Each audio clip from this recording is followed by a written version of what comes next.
Yan, hello, ka-steam rice, lalalalalala. So, ito nga is naka-idlip nga ako kasi nga di ba maaga nga tayo nagigising para mag-workout at dumating yung pinakahintay na order ko. At kasi nga is, syempre, aalis tayo, lilipat, kaya bago tayo lumipat is kailangan tikman ko ulit siya sa pangalawang pagkakataon. So, pangalawang beses ko na to ngayon na pag-order sa kanila at talagang sobrang masarap talaga at quality ang pagkain.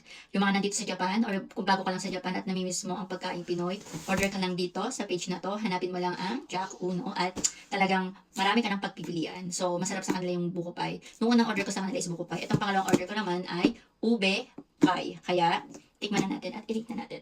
Let's go. Yun, magandang mag-ano yun kasi habang tulog ang bata. Wow, grabe.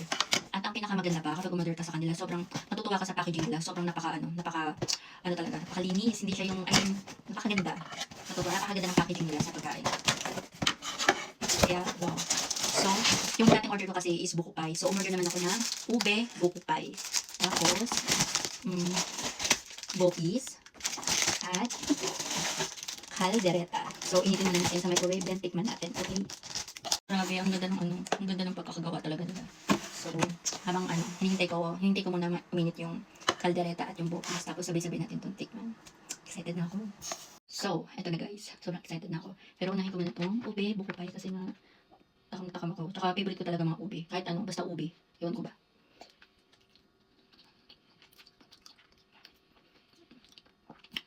Masarap. Worth it. Ang isa naman natin ay yung beef caldereta.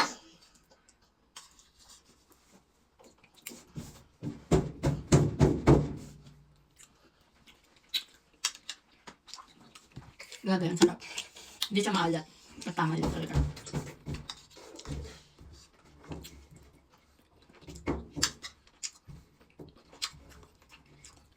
Wala ko na sa iyo.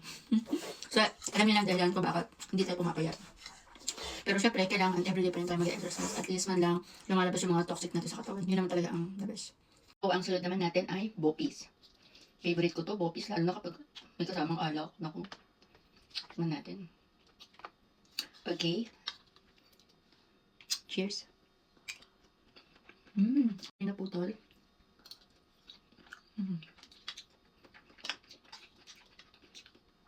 Hindi maalat. Tama lang. Tama lang yung timpla nila.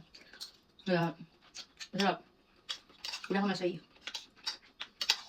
Kaya yung mga nandito sa Japan or sa mga baguhan na nandito sa Japan at namimiss ninyo ang mga ganitong klaseng pagkain, order na kayo dito sa page na to para matikman ninyo at talagang iisipin nyo sa Pilipinas lang kayo.